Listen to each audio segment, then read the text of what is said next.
অহংকার অত্যন্ত বলশালী হয়। এই অহংকার মানুষকে কখনো নত হতে দেয় না।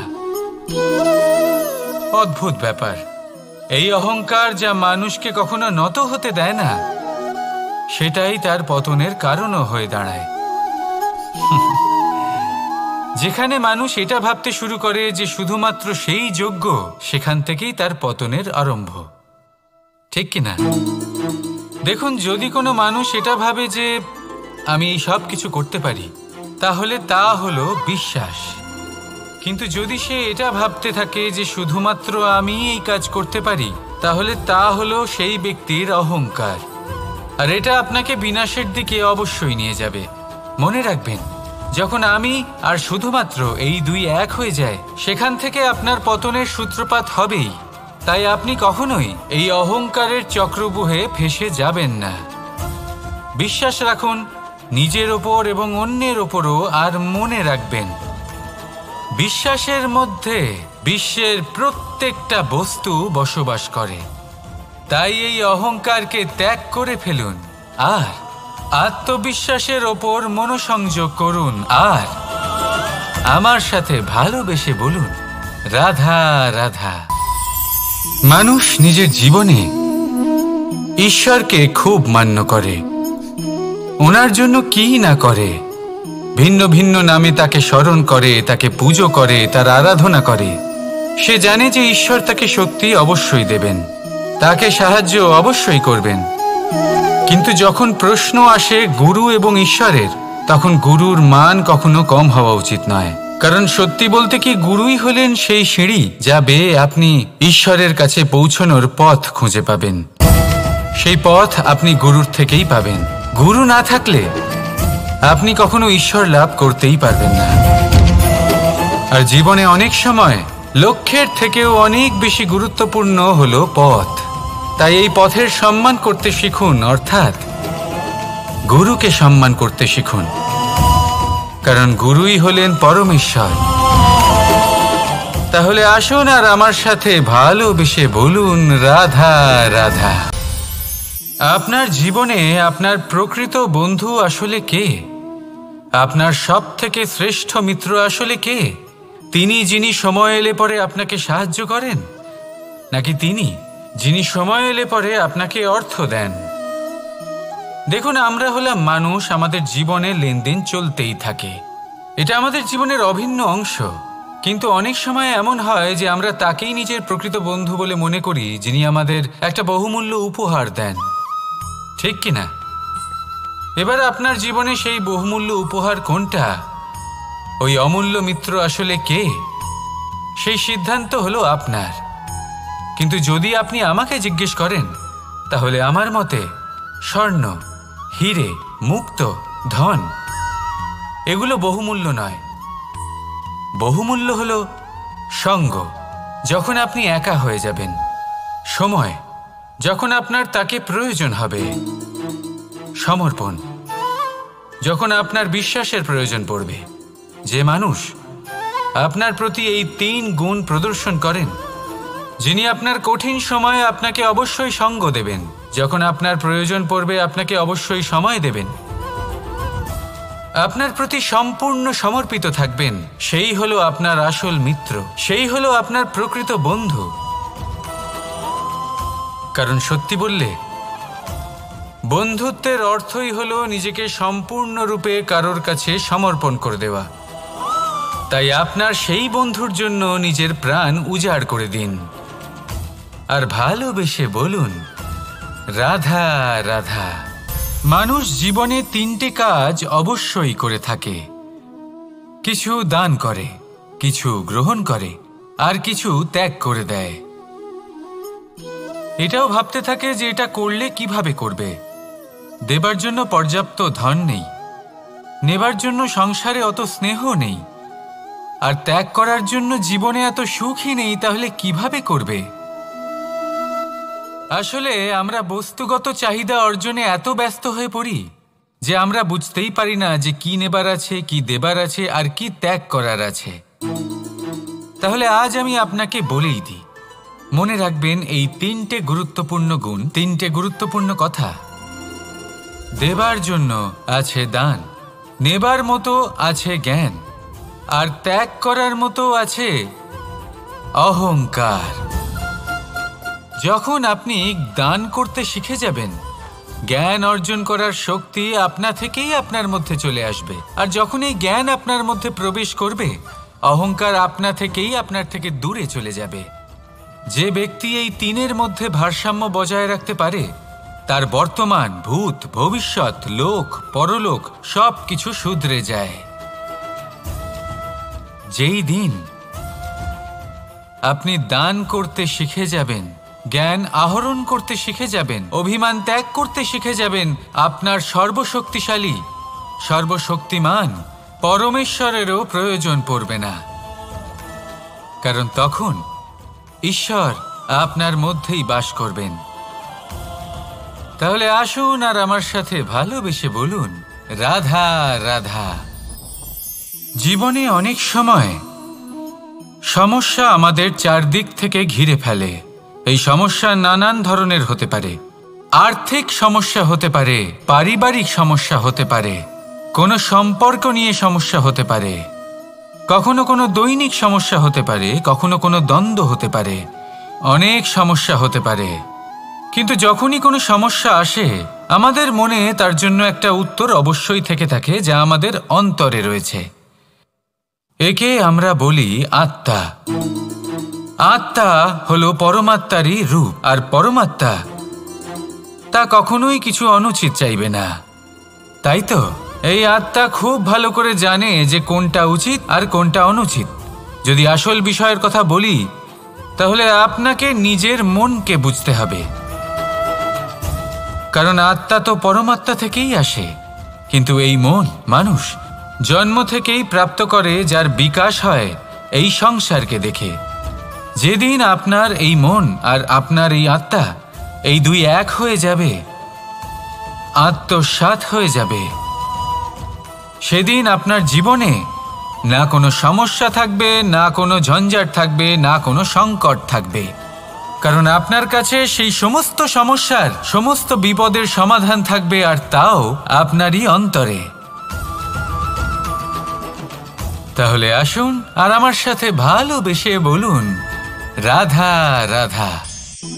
ভক্তি আর শক্তি, এই দুইয়ের মধ্যে সম্পর্ক অত্যন্ত সরল। মানুষ ভক্তি করেন যাতে তিনি শক্তি লাভ করতে পারেন, আর শক্তি লাভ করার পরে ভক্তিভাব ভুলে যান, আর শক্তির প্রতি আসক্তিতে মত্ত হয়ে যান, আর সেখান থেকেই তার বিনাশ শুরু হয়। কেন? কারণ ভক্তির দ্বারা প্রাপ্ত শক্তি অন্য কারোর হিতের জন্য ব্যবহার করতে হয়, অন্য কারোর মঙ্গল করার জন্য ব্যবহার করতে হয়, কারোর বিনাশের জন্য নয়। এবার যদি আমি আপনাদের একটা উদাহরণ দিয়ে বোঝাই, তাহলে কোদাল দিয়ে আমরা মাটি কোপাতে পারি, একটা গর্ত খুঁড়তে পারি, যাতে একটা নতুন বৃক্ষ জন্ম নিতে পারে, একটা বৃক্ষ যা অন্য জীবকে ফল প্রদান করবে, যাত্রীদের ছায়া প্রদান করবে। কিন্তু এই কোদালের ব্যবহার যদি আমরা অন্য কারোর ক্ষতি করার জন্য করি, তাহলে ক্ষতি শুধুমাত্র আমাদেরই হবে।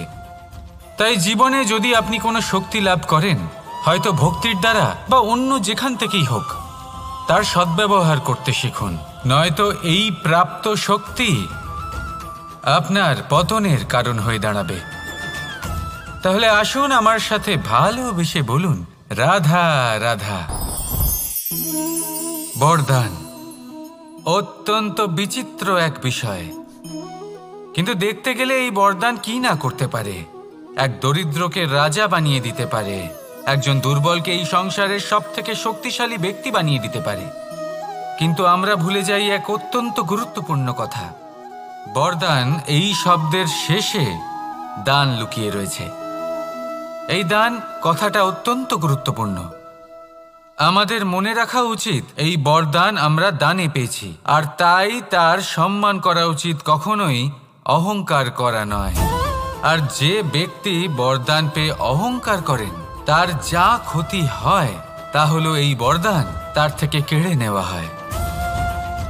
বর অর্থাৎ শ্রেষ্ঠ, অর্থাৎ বরদানের অর্থ হল একটা শ্রেষ্ঠ দান, এবং তার ব্যবহার যদি আপনি কারোর ক্ষতি করার জন্য করেন তাহলে ক্ষতি শুধুই আপনার হবে। তাহলে এই বরদানের সম্মান করুন, উচিত পথে চলুন আর উচিত উদ্দেশ্য নিয়ে এর ব্যবহার করুন, সব কিছু ভালোই হবে। তাহলে আসুন আর আমার সাথে ভালোবেসে বলুন রাধা রাধা। পিতা আর পুত্রের সম্পর্ক অত্যন্ত মধুর হয়ে থাকে। পিতা স্বপ্ন দেখেন, তাকে পূর্ণ করার সকল সম্ভাব্য চেষ্টা করেন, কিন্তু তাও অনেক সময় ওনার স্বপ্ন অপূর্ণ থেকে যায়। তখন পিতা ভাবেন যে স্বপ্ন উনি পূর্ণ করতে পারেননি ওনার সন্তান তা অবশ্যই পূরণ করবে।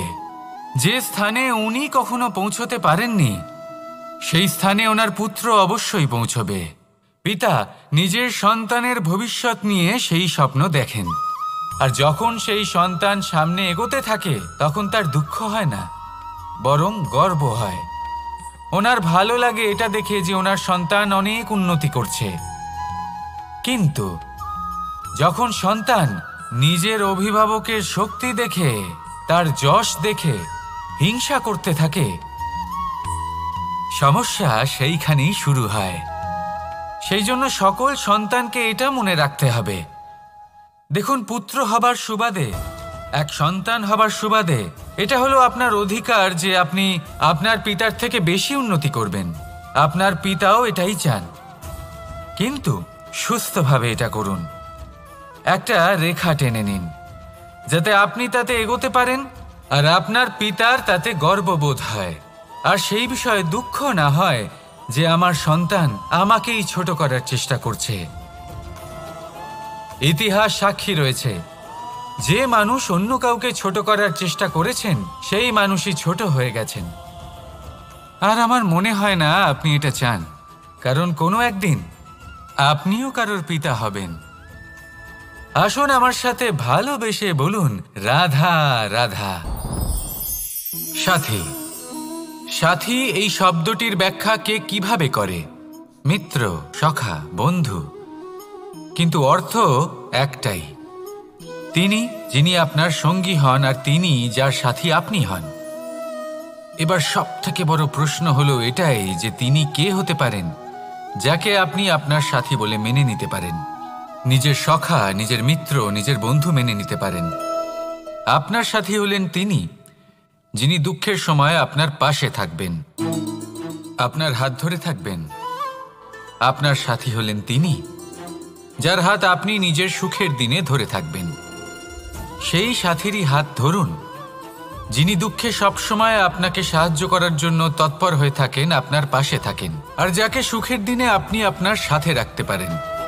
আর যখন আপনার সাথে আপনার এই সাথী থাকবে তখন আপনি এটা বুঝবেন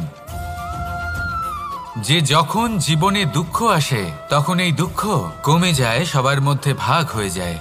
আর যদি তখন সুখ আসে তাহলে সেটা সবার উপস্থিতিতে আরো বেড়ে যায়। এটাই হলো প্রেম, এটাই হলো ভালোবাসা, এটাই হলো সঙ্গ, যেমন সম্পর্ক আমার আর রাধার মাঝে। তাহলে আসুন আর আমার সাথে ভালোবেসে বলুন রাধা রাধা। আমাদের মনে যখন কোনো প্রশ্ন ওঠে, কোনো দ্বন্দ্ব জাগে, তখন আমরা যাই আমাদের গুরুর কাছে, আমাদের আরাধ্যের কাছে গিয়ে জিজ্ঞেস করি। এইভাবেই একদিন আমি পৌঁছলাম আমার আরাধ্যের কাছে, আমার মহাদেবের কাছে, আর ওনাকে প্রশ্ন করলাম যে মহাদেব, জীবনে আনন্দ পাওয়ার, উৎসব পালনের, প্রেম ভাগ করে নেবার, জীবনকে উপভোগ করে নেওয়ার সর্বশ্রেষ্ঠ সময় কোনটা? মহাদেব হাসলেন আর উনি বললেন, জীবনে উৎসব পালনের সবথেকে শ্রেষ্ঠ দিন হলো মৃত্যুর ঠিক আগের দিনটা। প্রেম ভাগ করে নেওয়ার সবথেকে শ্রেষ্ঠ মুহূর্ত হলো মৃত্যুর ঠিক আগের মুহূর্ত। জীবনকে উপভোগ করে নেওয়ার সর্বশ্রেষ্ঠ প্রহর হলো মৃত্যুর এক প্রহর পূর্বে। তখন আমি চমকে গেলাম। আমি বললাম, কিন্তু মহাদেব, মৃত্যু তো অনিশ্চিত, আমরা জানিও না কবে আমাদের মৃত্যু হবে। মহাদেব আবার হাসলেন। উনি বললেন যে যদি আমরা এভাবে জীবন কাটাই যে আমরা জীবনের প্রত্যেক দিন, প্রত্যেক মুহূর্ত, প্রত্যেক প্রহর শেষ বলে মনে করি, তাহলে আমাদের সমস্ত জীবন আনন্দের সাথেই অতিবাহিত হবে। কি বলেন?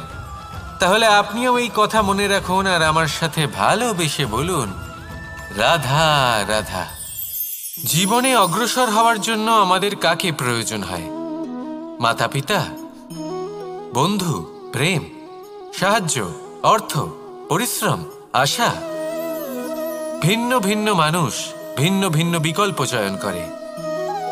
যদি আমি আপনাকে বলি তাহলে জয় আর পরাজয়ের মন্ত্র দুটো শব্দের উপর নির্ভর করে, মেনে নেওয়া আর দৃঢ় হওয়া। যদি মেনে নেন তাহলে হেরে যাবেন, যদি দৃঢ় হন তাহলে নিশ্চিত রূপে জয়ী হবেন। যদি কখনো আপনি ক্লান্ত হয়ে ওঠেন, আপনি দুঃখী হন, পুরোপুরি ভেঙে পড়েছেন, তখন মেনে নেবেন না যে আপনি ভেঙে পড়েছেন, নয়তো হেরে যাবেন। তখন উল্টে স্থির করবেন যে যাই হয়ে যাক না কেন আমি জয়ী হবই। আর আপনি দেখবেন যে জয় নিশ্চিত রূপে আপনার কাছেই আসবে। তাহলে এই কথা মনে রাখবেন আর আমার সাথে ভালোবেসে বলবেন, রাধা রাধা। সময়, জীবন, কাল। দেখতে গেলে এই তিনটি শব্দ একটি শব্দেরই সমার্থক শব্দ মনে হয়, কিন্তু এই শব্দগুলির অর্থ কি সমান? কখনোই নয়। হ্যাঁ, এই সময় চলতে থাকে, জীবন চলতে থাকে, কালচক্র চলতে থাকে। এই সময় কেটে যায়, কিন্তু এই জীবন একে যাপন করতে হয়। কি বলেন?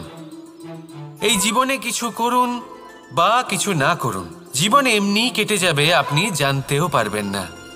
কিন্তু সেটা আমাদের উদ্দেশ্য নয়, একে যাপন করতে হবে। এই জীবনে প্রেরণা পেতে শিখুন, প্রেরণা দিতে শিখুন, আহ্বান গ্রহণ করতে শিখুন, আহ্বান জানাতে শিখুন, মহান কাজ করতে শিখুন, ধন্যাত্মক বোধ জাগিয়ে তুলুন। জীবন অতিবাহিত করার অর্থ কি তা আপনি শিখে যাবেন। কারণ সময় কেটে যায়, সমস্ত যুগ কেটে যায়, কিন্তু জীবনের রীতি জীবন কাটিয়ে দেওয়া নয়, জীবন যাপন করা। এই জীবন সম্পূর্ণরূপে অনুভব করতে হবে, নতুন পথ বানাতে হবে। এবারে যদি এই জীবন বাঁচার সময় একবার ভেবে দেখুন, যদি মনে প্রেম থাকে, সদ্ভাবনা থাকে, তাহলে কি হবে? এই জীবনকে বাঁচার অনুভূতিটাই অন্যরকম হয়ে যাবে, একটা আনন্দময় অনুভূতি লাভ করবেন। তাহলে এটাই করুন আর আমার সাথে ভালোবেসে বলুন, রাধা রাধা। আপনি কি কখনো কোনো জলের ধারা দেখেছেন? তার সামনে যতই মাটি থাকুক না কেন, যতই কাদা থাকুক না কেন, যখন এই জলের ধারা বইতে আরম্ভ করে দেয়, তখন এই কাদাকে নিজেই ধুয়ে নিয়ে যায়। ওই কাদাকে ধুয়ে দেয় এবং নিজের পথ নিজেই তৈরি করে নেয়। তাহলে আপনিও এরকম জলের মতো হয়ে উঠুন।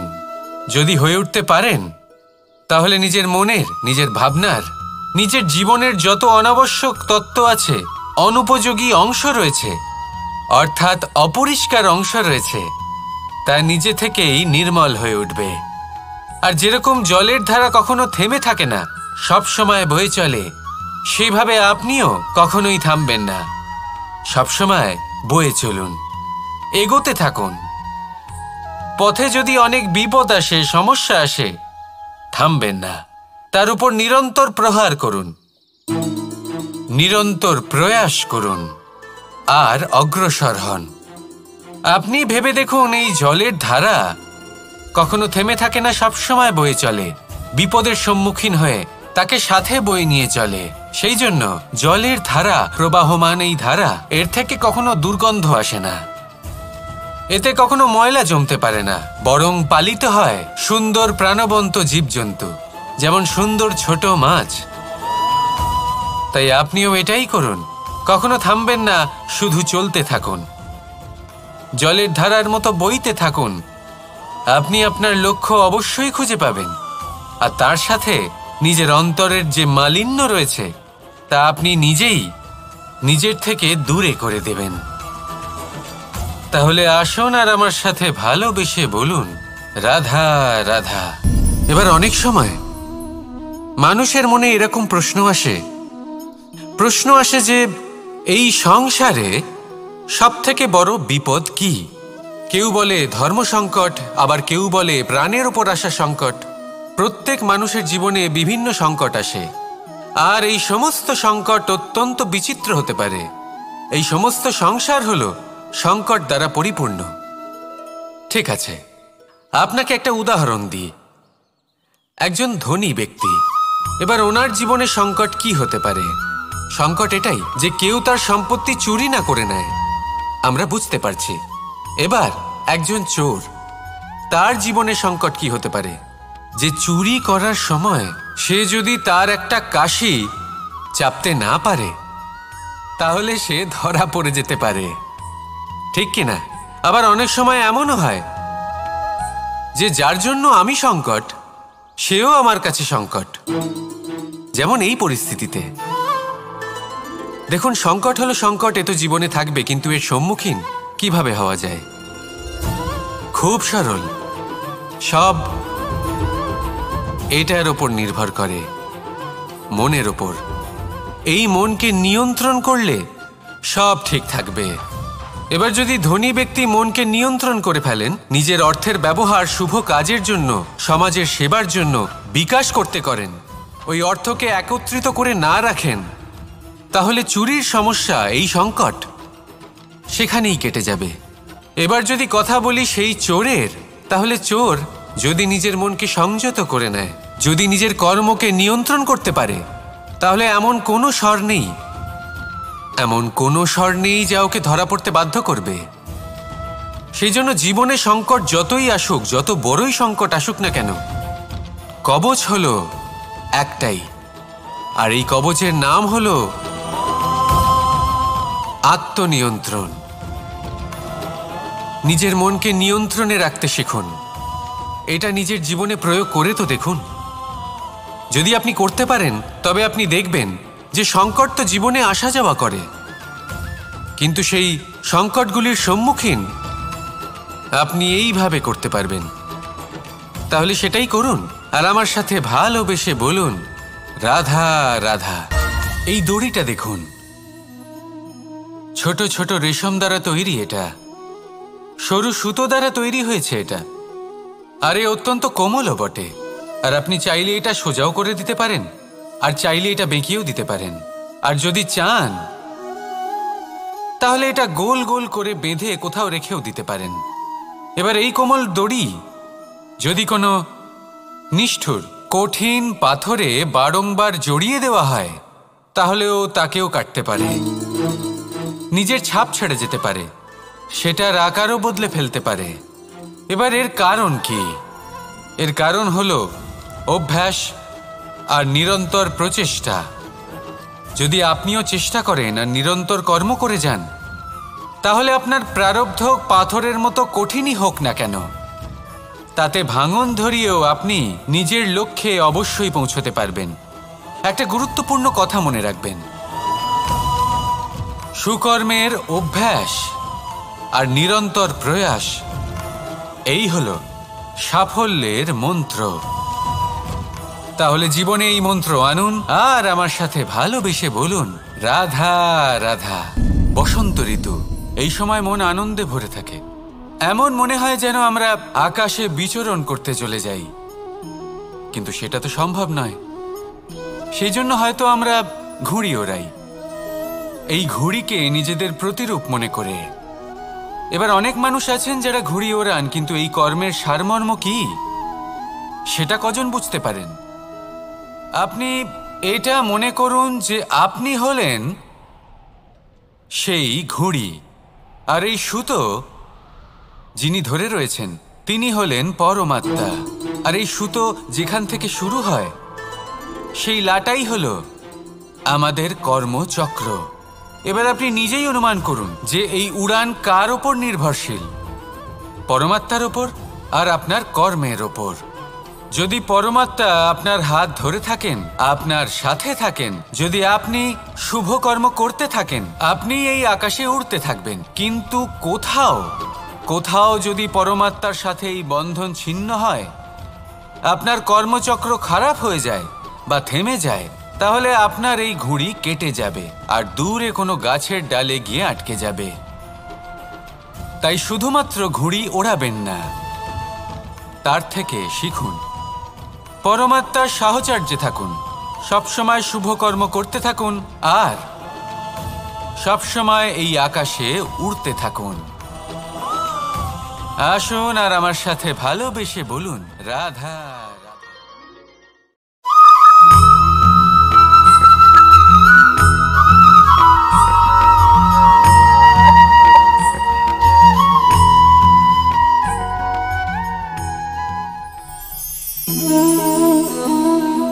নিয়তি। রাধা আমাকে বলে, কৃষ্ণ, যদি তুমি জানো যে নিয়তিতে কি আছে, তাহলে তাকে বদলে দাও না কেন? মহাদেব আমাকে বলেন যে শ্রীকৃষ্ণ, যদি আপনি এটা জানেন যে সাম্বের নিয়তি এটাই, তাহলে আপনি তাকে বদলানোর চেষ্টা কেন করেন? কেন? কারণ আমি একজন পিতা, আর পিতার কর্তব্য এটাই, তিনি যেন সম্ভাব্য সব চেষ্টা করেন নিজের সন্তানের মঙ্গলের জন্য। নিয়তি আমি জানি, কিন্তু এটাও আমি জানি যে কর্মের থেকে বড় আর কোনো নিয়তি হতে পারে না। অভিজ্ঞতাও রয়েছে যে কর্মের হাতে নিয়তির এই চক্র বদলে যেতে পারে। তাই জীবনে যদি আপনার কখনো এমন মনে হয় যে এটা তো অসম্ভব, তখনও চেষ্টা করা কখনোই ছাড়বেন না। কে বলতে পারে আপনারই কর্মের কোনো এক বীজ হয়তো নিয়তির চাকায় আটকে গেল আর নিয়তিকে নিজের পথ পাল্টাতে হলো, ঠিক কি না? সেই জন্য নিয়তিকে ভাগ্য মেনে নিয়ে চুপ করে বসে থাকবেন না। নিজের নিয়তি স্বয়ং নিজের কর্মের দ্বারা নির্ধারিত করুন, কারণ আপনার এই কর্মের ওপরেই আপনার অধিকার রয়েছে, আর এই অধিকারকে নিয়তি অনেক সময় সম্মানও করে। তাহলে আসুন আর আমার সাথে ভালোবেসে বলুন, রাধা রাধা। শক্তি এক অত্যন্ত বিচিত্র বস্তু, বা বলতে পারেন অনুভূতি। পিতা সবসময় চান যেন তিনি তার শক্তি পুত্রকে সঁপে দিতে পারেন, যাতে সে শক্তিশালী হয়, যাতে তার মঙ্গল হয়। তার পুত্র সবসময় চায় যাতে সে পিতার সেই শক্তি লাভ করে, কিন্তু সেই শক্তি লাভ করার জন্য পুত্র হওয়া যথেষ্ট নয়, যোগ্য পাত্র হতে হয়। আসুন আপনাকে সহজে বোঝাই।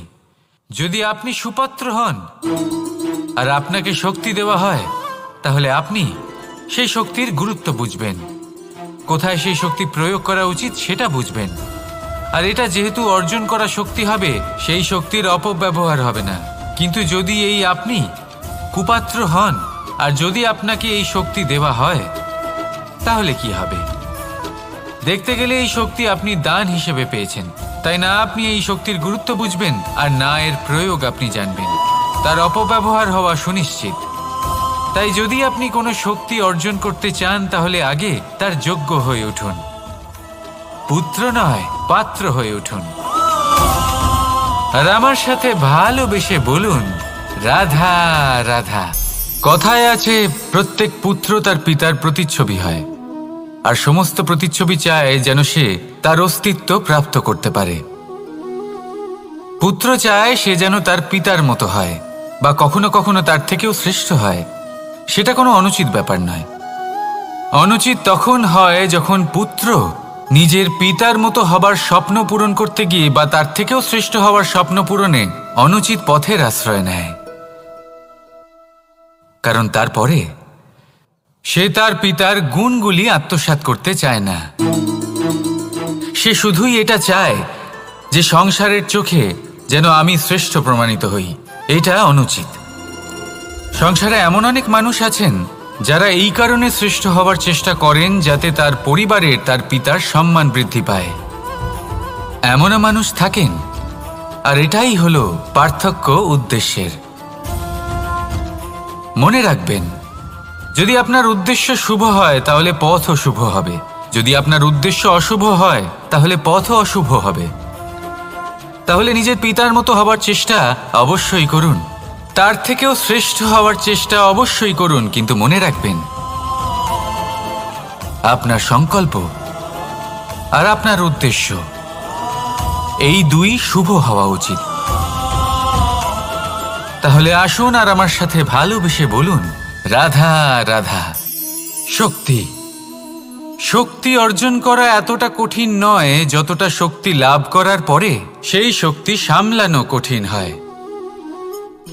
কারণ যেই মানুষ শক্তি লাভ করে তার মনে গর্ববোধ জন্মায়, জন্মায় অহংকার, জন্মায় জেদ।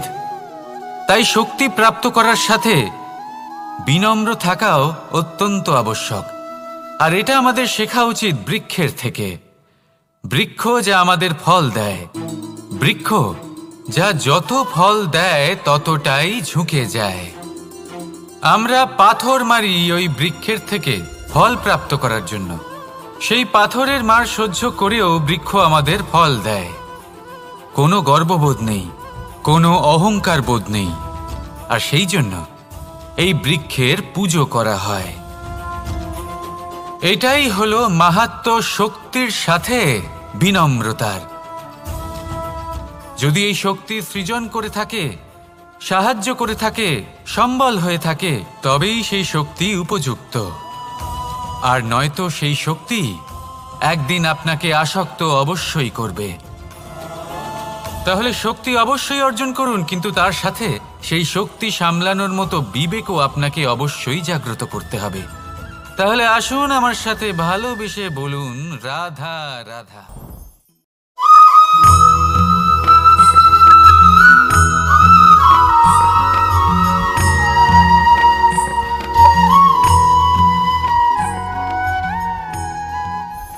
আমাদের জীবনে দুই ধরনের সম্পত্তি হয়ে থাকে। এক হলো ভৌতিক সম্পত্তি, এক হলো জৈবিক সম্পত্তি। অর্থ, সম্পদ, সুবিধে, খাদ্য এইসব ভৌতিক সম্পত্তির মধ্যে পড়ে। ব্যক্তি, মিত্র, পরিবার, আমাদের আপনজন, আত্মীয় স্বজন সব জৈবিক শ্রেণীতে পড়ে। আর প্রত্যেক মানুষের পক্ষে এই বিভাজন বোঝা অত্যন্ত আবশ্যক। কারণ মূলত আমাদের ব্যবহার দুই রকমের হয়ে থাকে। হয় আমরা ভালোবাসি বা আমরা সদ্ব্যবহার করি। আর সবথেকে বড় ভুল আমরা তখন করি যখন আমরা বুঝতেই পারি না যে ভালোবাসবো কাকে আর ব্যবহার করব কাকে। আমরা ভৌতিক সম্পত্তি ভালোবেসে ফেলি আর ব্যবহার করি জৈবিক সম্পত্তিকে, যেখানে এটা অনুচিত। জৈবিক সম্পত্তিকে ভালোবাসুন আর ভৌতিক সম্পত্তিকে ব্যবহার করুন। যেদিন আপনার মধ্যে এই বোধ জাগ্রত হবে যে কাকে ভালোবাসবেন আর কাকে ব্যবহার করবেন, সেই দিন আপনার জীবনে শুধুই শান্তি বিরাজমান হবে। আর তখন এই মন প্রসন্ন হয়ে বলবে, রাধা রাধা। কাল, আজ এবং কাল, আমাদের সমগ্র জীবন এই তিনটির আশেপাশেই ঘুরতে থাকে। আমরা সবসময় বিগত সময়ের বিষয়ে ভাবতে থাকি।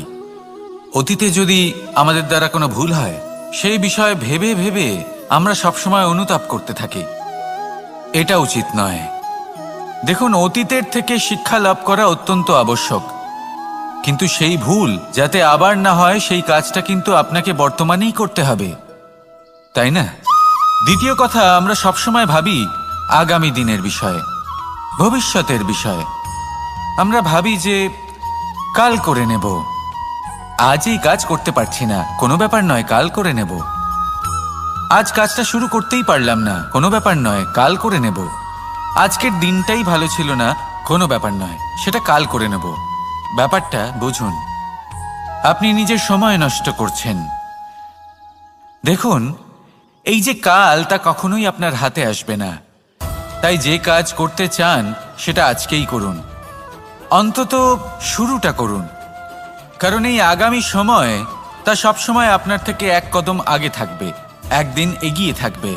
জানেন কেন? কারণ এই কাল আপনার জন্য অপেক্ষা করবে না, সেই জন্য আপনিও এর জন্য অপেক্ষা করবেন না। যা করার তা আজকেই শুরু করুন। কারণ যে বর্তমানে নিজের ভিত স্থাপন করেন না, ভবিষ্যৎকালে তার সুন্দর শক্তিশালী ভবন কখনো নির্মাণই হয় না। আসুন আর আমার সাথে ভালোবেসে বলুন, রাধা রাধা। আপনার কি মনে আছে যে আপনি শেষবার কবে পরাজিত হয়েছেন? আপনার ভুল কবে হয়েছিল? আপনি কবে অসফল হয়েছিলেন, কবে পরাজিত হয়েছিলেন? মনে নেই? তাহলে তো আপনি নিজের জীবনের সবথেকে বড় শিক্ষককে হারিয়ে ফেলেছেন। আপনার বিগত হার, পরাজয়, ভুল, এটাই আপনার জীবনের প্রধান শিক্ষক আর প্রধান সহায়ক। এটাই আপনাকে শেখায় যে কি করা উচিত, কি করা উচিত নয়। এই প্রকৃতি আমাদের কি শেখাতে চাইছে তা বুঝুন। এমন কি কোনো দিন আছে যার শেষে রাত আসে না? এমন কি কোনো নদী আছে যা শুকিয়ে যায় না? এমন কি কোনো বৃক্ষ আছে যার পাতা ঝরে না? এমনই তো হয়। কিন্তু যদি সূর্য পরাজয় স্বীকার করে, তাহলে রাতের পরে কখনোই দিন আসবে না। যদি নদী হার মেনে নেয়, তাহলে সে আবার বর্ষা ঘটাতে কখনোই সাহায্য করতে পারবে না। যদি বৃক্ষ হার মেনে নেয়, তাহলে সে বসন্ত ঋতুতে না নতুন পাতার জন্ম দিতে পারবে, আর না গ্রীষ্মকালে ছায়া প্রদান করতে পারবে। যদি এরা সবাই হার মেনে নেয়, তাহলে ধরিত্রী তৃষ্ণার্ত থাকবে। প্রকৃতি আমাদের এটাই শেখায় যে হার, অসফলতা, পরাজয় এগুলো আমাদের জীবনে আসবেই আসবে, আর আমাদের শিক্ষা দিতে আসবে, আমাদের মঙ্গলের জন্য আসবে। তাই নিজের দৃষ্টিভঙ্গি সেরকমই রাখুন। তাই ধনাত্মক দৃষ্টিভঙ্গি দিয়ে দেখুন, নিজের হার, নিজের পরাজয় থেকে শিক্ষা নিয়ে অগ্রসর হতে থাকুন। নিশ্চিত রূপে আপনি জয়ী হবেন। আর যখন জয়ী হবেন, তখন মন প্রসন্ন হয়ে বলবে, রাধা রাধা। কথায় আছে, এই জীবন একটা যুদ্ধ, একটা লড়াই। নিজের অস্তিত্বের জন্য, নিজের মূল্যের জন্য, যা আমরা পেতে চাইছি তার জন্য। এই যুদ্ধে জয়লাভ কে করে? এই যুদ্ধে জয়ী হয় এক যোদ্ধা। এবার বেশিরভাগ সময় আমরা যুদ্ধে অংশগ্রহণ করি না। নিজেকে বুঝিয়ে দিই যে আমরা তো যোদ্ধা নই। কিন্তু বিষয়টা তা নয়। একটা অত্যন্ত গুরুত্বপূর্ণ কথা আপনাকে মনে রাখতে হবে। কোনো যোদ্ধা জন্ম থেকে যোদ্ধা হন না। তিনি চয়ন করেন যে তিনি যোদ্ধা হবেন কিনা। তিনি তখনই একজন যোদ্ধা হয়ে ওঠেন যখন তিনি পিছু হটবেন না বলে দৃঢ় প্রতিজ্ঞ হন।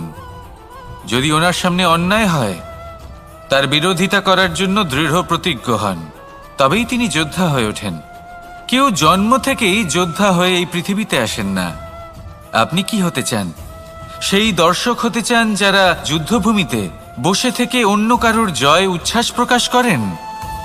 নাকি সেই যোদ্ধা হতে চান যিনি নিজের শৌর্য দিয়ে, বীরত্ব দিয়ে নিজের পরাক্রম প্রদর্শন করেন, আর যার প্রশংসা যুগ যুগ ধরে হয়ে চলে?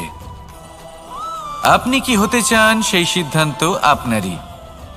আসুন আর আমার সাথে ভালোবেসে বলুন, রাধা রাধা।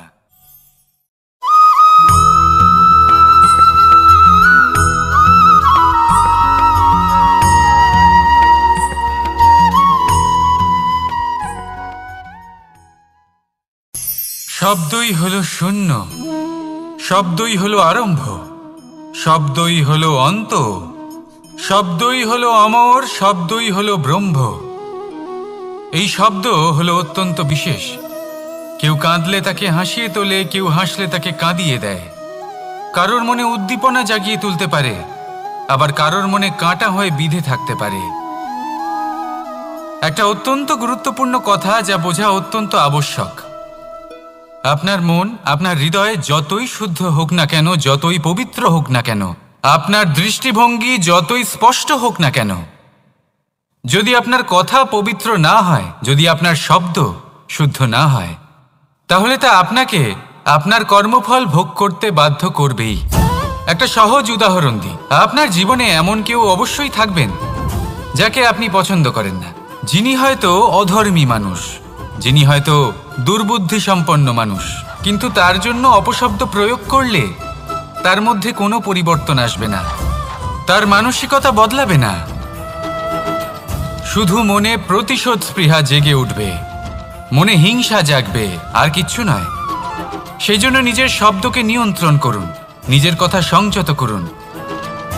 শ্রেষ্ঠ থেকে শ্রেষ্ঠতর মানুষকেও সাবধানী হতে হয়, কারণ যদি এই শব্দের প্রয়োগ সঠিক না হয় তাহলে আজীবন মানুষকে নির্বাক হয়ে থাকতে হতে পারে।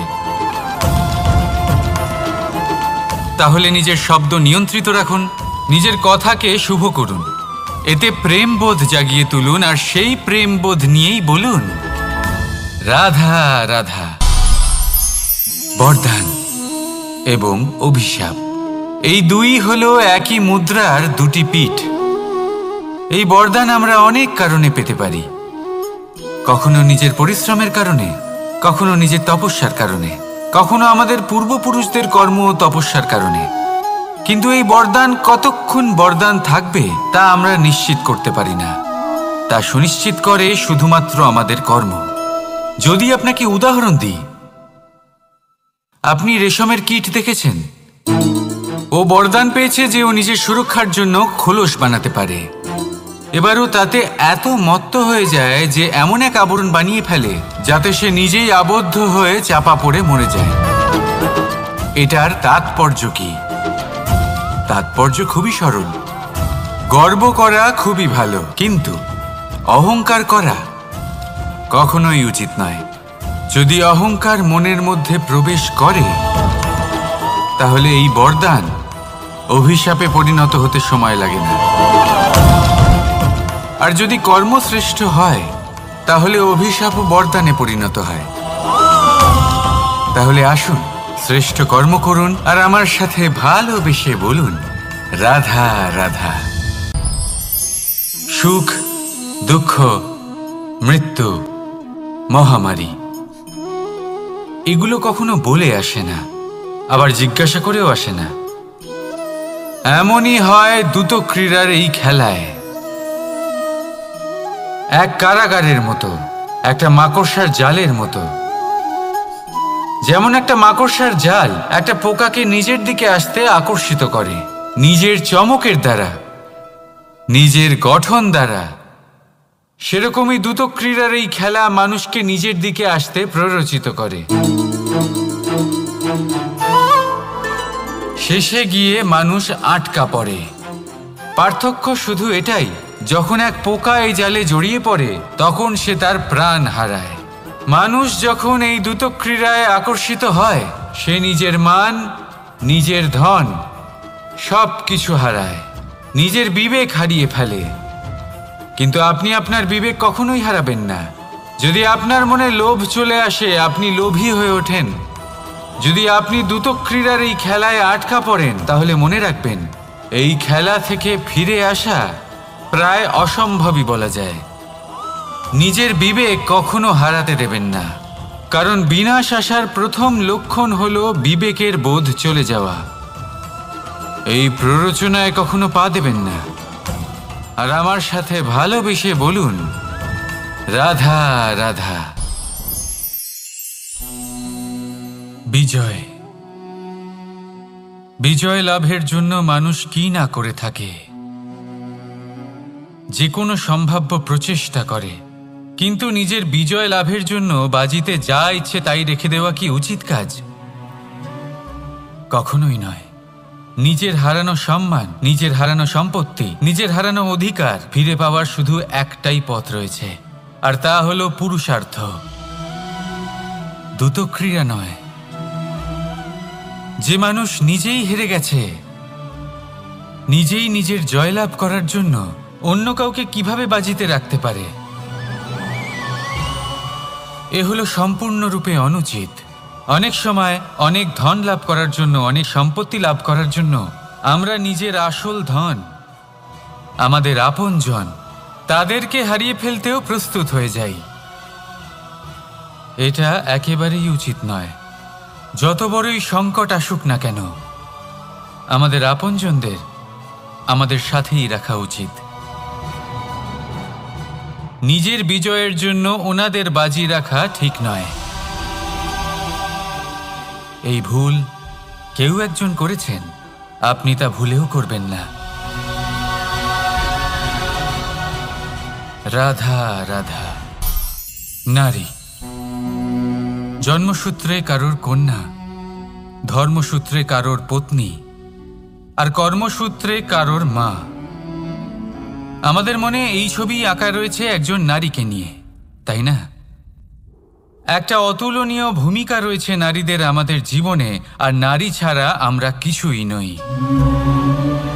কিন্তু অধিকার, সেখানে আমরা একটা ভুল করে বসি। যখন নারী একজন কন্যা থাকে, যখন সে জন্ম নেয়, তখন তার ওপর অধিকার থাকে তার পিতার। আর তারপর যখন বিয়ে হয়ে যায়, তখন তার অস্তিত্বের ওপর অধিকার থাকে তার স্বামীর। আর যখন তিনি মা হন, তখন নিজেই তিনি জীবনের সমস্ত অধিকার দিয়ে দেন তার সন্তানকে। কিন্তু আমরা কি কখনো এটা ভেবেছি এই জীবন হলো তার নিজের? যে নারী সবার কল্যাণ করছেন, তার জীবনের অধিকারও তার কাছেই থাকা উচিত, তাই না? তার নিজের জীবনের সিদ্ধান্ত সে নিজেই নিতে পারেন, নিজেই নিজের ভাগ্যের রচয়িতা হতে পারেন। আর এর জন্য আমাদের নিজেদের পাল্টাতে হবে, দৃষ্টিভঙ্গি পাল্টাতে হবে। কারণ এই ধারণা সেটা আজ বা কালকের ব্যাপার নয়, এটা ঘটে চলেছে বহু বছর ধরে আর চলতেই থাকবে যদি আমরা এটা না বদলাই। আর এটা তখনই সম্ভব হবে যখন আমরা নিজেদের মধ্যে পরিবর্তন আনব। তাই আজকের পর থেকে, এই মুহূর্ত থেকে, কোনো নারীর ওপর অকারণ অধিকার স্থাপনের আগে সহস্রবার ভেবে দেখবেন। কারণ যখন নারী নিজের অধিকার কেড়ে নিতে বাধ্য হবেন, তখন শুধু এবং শুধুমাত্র বিনাশই ঘটবে। রাধা রাধা।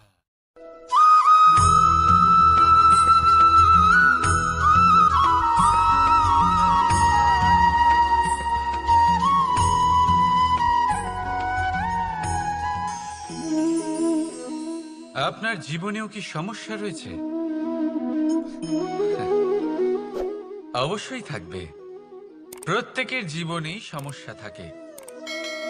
প্রত্যেক মানুষ জিজ্ঞাসাও করেন যে এই সমস্যা আসলে কি আর কেন আসে এ জীবনে।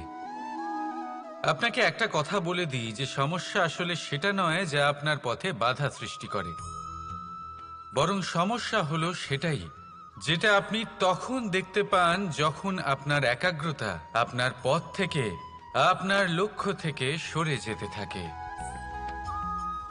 আর এই সমস্যাগুলি দূর করার জন্য, এর সমাধান করার জন্য একটাই পথ আছে। নিজের সমস্ত ভাবনা আরো একবার একাগ্র করুন নিজের পথের দিকে, নিজের লক্ষ্যের দিকে। আপনার সমস্ত ভাবনা যদি কেন্দ্রীভূত হয় নিজের লক্ষ্যে, তাহলে এই সমস্যা দূরে থাকবে। যদি এরকম না হয়, যদি আপনার মন একটু অন্যদিকে চলে যায়, তাহলে এই সমস্ত সমস্যা আবার সামনে চলে আসে আর বাড়তেও থাকে। দেখুন, যেখানে আপনার লক্ষ্য রয়েছে, বাণ যদি সেখানেই চালাতে হয়, তাহলে দৃষ্টি তো সেদিকেই রাখতে হবে। তবেই তো আপনি সেই লক্ষ্য ভেদ করতে পারবেন। সেই জন্য মনে রাখবেন, সর্বদা লক্ষ্য রাখবেন নিজের পথে, সেই পথেই সামনে এগোতে থাকুন নিজের লক্ষ্যের দিকে। আপনি যত সামনে এগোতে থাকবেন, এই সমস্যা তত পিছিয়ে যাবে। তাহলে আসুন আমার সাথে ভালোবেসে বলুন, রাধা রাধা। বিপদ সকলের জীবনেই আসে, কিন্তু অনেক মানুষ বিপদ এলে ভগবানকে দোষারোপ করেন, বলেন যে আপনি আমাকে রক্ষা কেন করছেন না? আপনার প্রতি আমার মনে অপার ভক্তি, সর্বদা আপনার জপ করি, তাও আপনি না আমাকে এই বিপদ মুক্ত হওয়ার কোনো পথ দেখাচ্ছেন, না এই বিপদ থেকে আমাকে বের করছেন। এবার এটা হলো আপনার ভাবনা, আপনার দৃষ্টিভঙ্গি। এবার আমি বলি সত্যিটা আসলে কি। সত্যি হলো এটাই যে ঈশ্বর সবসময় আপনার সাথেই আছেন, থাকবেন। দেখুন সেই বীজের দৃষ্টিভঙ্গির দ্বারা, যে মাটির নিচে চাপা পড়ে আছে, তাকে পরিণত হতে হবে এক বিশাল সুন্দর বৃক্ষে। তা তখনই হবে যখন তা ভাঙবে, ভাঙবে তখনই যখন সে উত্তাপ পাবে। উত্তাপ কোত্থেকে পাবে? সূর্যের তাপ থেকে। সূর্যের তাপ থেকে ধরিত্রীও বাঁচতে পারে না, তাকে তা সহ্য করতেই হয়। আর যখন এই ধরিত্রী আর এই বীজ, এই দুই তপ্ত হয়ে যায়, তখনই এই প্রকৃতি বর্ষা আনে, আর সেই বর্ষার জলেই এই বীজ এক সুন্দর বৃক্ষে পরিণত হয়। আছেন তো ঈশ্বর আমাদের সাথে সব সময়। সেইভাবেই আপনার জীবনে যদি কোনো বিপদ আসে, কোনো সংকট আসে, তার মানে এটা নয় যে আপনারই কোনো পাপের শাস্তি আপনি পাচ্ছেন। হয়তো ভবিষ্যতে আপনাকে একটা সুদৃঢ় কাঠামো হতে হবে, তার প্রয়োজন আছে। তাই এটা হলো তার ভিত। যতটা শিখবেন, যতটা শক্তিশালী হবেন, ততটাই দৃঢ় কাঠামো হবেন। নিশ্চয়ই দেখেছেন, অলংকার বানাবার পূর্বে সোনাকেও অনেক রকম পরীক্ষা দিতে হয়, আগুনে তপ্ত হতে হয়। সেইভাবেই যদি আপনি কখনো শূরবীর হতে চান, তাহলে লাক্ষাগৃহের তাপ সহ্য করতেই হবে। তাহলে আসুন আমার সাথে বলুন, বন্দে ধর্মা, বন্দে কর্মা, রাধা রাধা। অনেক সময় মানুষ অতীতকে দেখেন আর তখন অহংবোধে পরিপূর্ণ হয়ে ওঠেন। কখনো বর্তমানের দিকে তাকান, ভবিষ্যতের দিকে তাকান আর পরিতৃপ্তিতে ভরে ওঠেন। কেন বুঝতে পারেন না একটা সহজ কথা? এই যে সৃষ্টি, এই সৃষ্টি হলো একটা বড় চক্র, যা বারংবার আপনার কাছে ফিরে আসবেই। কঠিন থেকে কঠিনতর পরীক্ষায় আপনাকে নিযুক্ত করবে, যাতে আপনাকে উত্তীর্ণ হতেই হবে। যা কাল ছিল তা আজ নেই, এটা সবাই জানেন। যা আজ আছে তা হয়তো কাল থাকবে না, এটাও আপনাকে মেনে নিতে হবে, তাও আবার হাসি মুখে। শান্ত থাকতে শিখুন আর কখনোই মনের মধ্যে অহংকার উৎপন্ন হতে দেবেন না। হতে শিখুন সেই হিমবাহের মতো। হয়তো এই জন্যই এত শীতল থাকে, কারণ ও জানে গতকালও জল রূপে ছিল, আজ বরফ রূপে হয়তো আছে, কিন্তু কাল পুনরায় সে জলেই পরিণত হবে। নিজেকে শান্ত রাখুন। হয়তো আজ আপনি সাফল্যের শিখরে আছেন, হয়তো বা নেই। আপনাকে প্রত্যেক দিন অবশ্যই দেখতে হবে। শুধু নিরন্তর প্রচেষ্টা করতে থাকুন, প্রত্যেক পরিস্থিতির জন্য তৈরি থাকুন, আর একে ভারসাম্যে রাখতে শিখুন। আপনার কাল হোক, আজ হোক বা আগামীকাল, আপনার ভালো দিন হোক বা খারাপ দিন, সব পবিত্র হয়ে যাবে। তাহলে আসুন আর আমার সাথে ভালোবেসে বলুন, রাধা।